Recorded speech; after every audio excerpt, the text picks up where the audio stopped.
In our last video, I finished getting our boat back to being structurally sound and came home to be with the family in Colorado. Welcome to Sailing Zoe. We are a family of 4 who bought a salvage catamaran sailboat. We are on a mission to fix it up and sail the world. Please like, share, comment, subscribe, or join our Patreon group, and welcome aboard. Almost immediately after getting home, the seemingly never-ending process of packing and getting rid of everything ensued. We scanned our wedding photos, then threw them out. We got rid of old awards, memorabilia. But it's in cursive, so this was definitely like my younger years. I think that there is not women's work and men's work. Women are just as good as men. I wish some men would not be so bullheaded. If it wasn't going on the boat, it was gone. There would be no storage unit, no family holding on to boxes of stuff for us. All-state volleyball state championship trophy.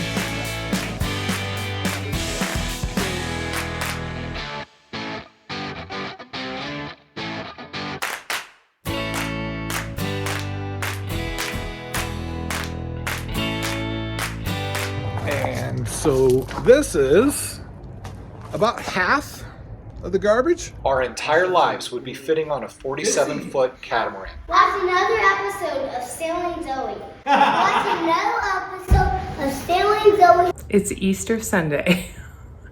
I'm so tired. And Clint and I have spent almost the entire weekend getting the house ready to put on the market. It is a little sad to pack everything up. We love this house. When we moved in, I thought we were gonna live here forever. I'd rather be on a boat. The first few days the house went on the market, we stayed at Great Wolf Lodge, a hotel and indoor water park, and then went up to Mount Princeton Hot Springs and the beautiful town of Salida, Colorado. And then, out of nowhere, Fitz's eye swelled up. We're going to the doctor Why are we going to the doctor? because I have a cracked eye. So it's stuff like this, like that does have me concerned about being on the boat out in the middle of nowhere, is that we're going to have a very extensive first aid kit, which I'll go over at another time. But Christy's brother is a paramedic, and so we'll be able to contact him for advice, but not being able to just go to a doctor at any given moment is something that is certainly concerning. The doctor said it was probably an allergic reaction, and with some Benadryl, he ended up being fine. Oh yeah! The house went under contract that weekend, and in the days to come, we tried to make the most out of our time in our hometown of Colorado Springs. I pulled my tooth out. The circus had come to town.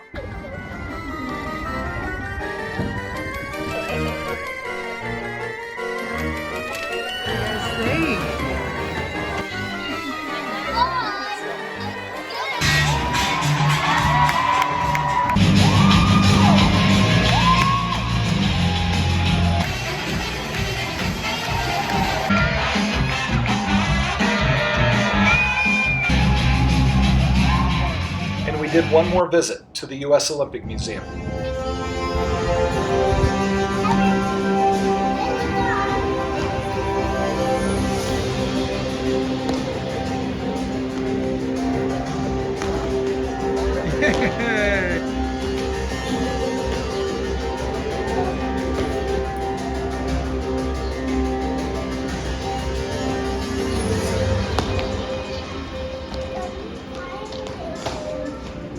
I promise that we shall take part in the Olympic Games, respecting and abiding by the rules that govern us. Oh yeah. I was just saying how sometimes it feels like we don't deserve this. Like, we work hard and we have good jobs, but we've come by this very fortunately. Yeah, so I'm a public school teacher. Christy's a physical therapist, doctor of physical therapy. I'm getting paid a doctor's salary. So how do we even buy a boat that needs some fixing? We looked around on yachtworld.com, which is like the main place that people will look for boats, but it's not a great place to get a deal.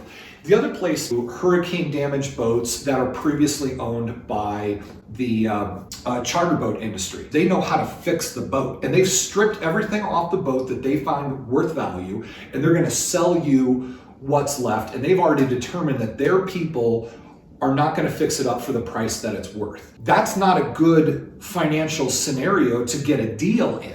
Where we ended up finding this was a salvage site. The insurance company doesn't want to fix this boat up. Whatever company that's going to fix it up is going to, I don't want to say gouge, but they're going to get the highest price possible. That's a dynamic where you can go in and potentially find a good deal. So then what you can do is buy that boat, find a local guy that is going to help you, which is what we did, and then fix it up that way. I always figured that we'd want to do some work, and looking at the type of work on the boat, it's not that hard. Fiberglass or carbon fiber is nasty work, but it's forgiving work. If you do it poorly, you can go in and regrind it out and try it again.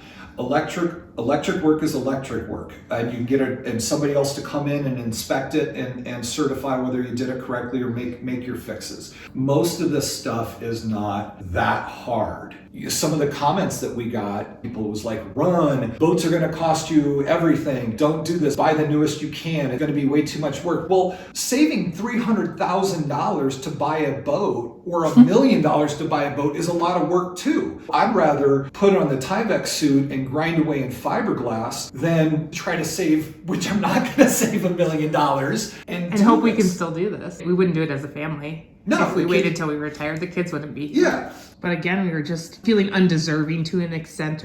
We ended up with a Catana. We didn't end up with more of a production boat. What would your girl Brene say about feeling unworthy about where we're at? I don't know, actually. Brene Brown, if you're listening, comment below. Love to hear your thoughts. I think it's imposter syndrome. Oh, I totally have imposter syndrome right now. We didn't sail for all of our lives. We didn't come from this background, but we decided to go for something. And sometimes it's hard to tell people like, oh yeah, we're going to go sail the world, because I'm afraid of what they're going to say and how they're going to look at us. But we have a plan B and we're going big. We have jobs that we could come back to and start over again. It is easier for some than others, but it is essential you find your plan B and you go as big as you can. The reward of doing this is so huge, and the risk is so much smaller than it seems. I mean, honestly, what I do is when I'm upside down grinding, got this nastiness all over me, painful and it's frustrating, I think about all the people that are doing just gruesome work just to be able to barely make it.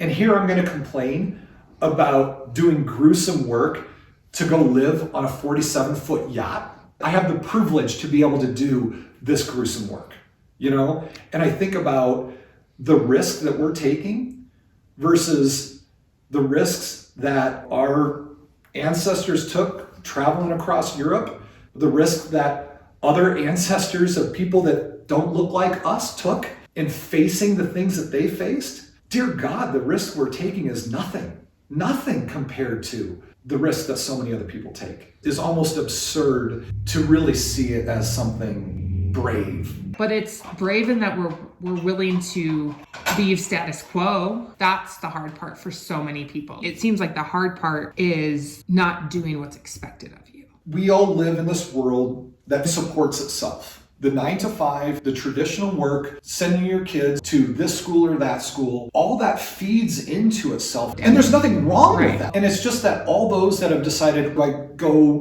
be a missionary overseas, or do I go start a business in India? Those people already left. And so there isn't that voice of this non-conformity within our circle. Starting that light yourself and fostering that light and then following that is in some ways very lonely. So it's a lot of these families on YouTube that we've been watching that has helped to be a bit of that light, for us. I do hope that we can be kind of that light for some other families too, that were for us. Tune back in 2 weeks when we go over our first aid supplies. If you haven't done so, please consider subscribing to our channel and hit the notification button. This will let you know when we release our videos. We're going to start releasing every other Sunday. If you're not sure how to subscribe, here's how you do it. In YouTube, when you search Sailing Zoe, you'll see our channel. That's the round circle with our picture, and then our videos below. You can either click on the subscribe button on the right or When you're watching one of our videos, you'll see another subscribe button below. This looks a little different on your phone, but it's basically the same. When you click on subscribe, YouTube may send you occasional notifications and may highlight some of our videos. But to make sure you get notified every time we release a new video, you also need to click the bell icon and check all. If you do this and still don't get pop-up notifications in 2 weeks, it's probably because you need to allow notifications from your device. Up top will be a link to a video that explains how to change your notifications. I know this can seem a little cumbersome, but this way you'll be able to easily follow along on our adventures.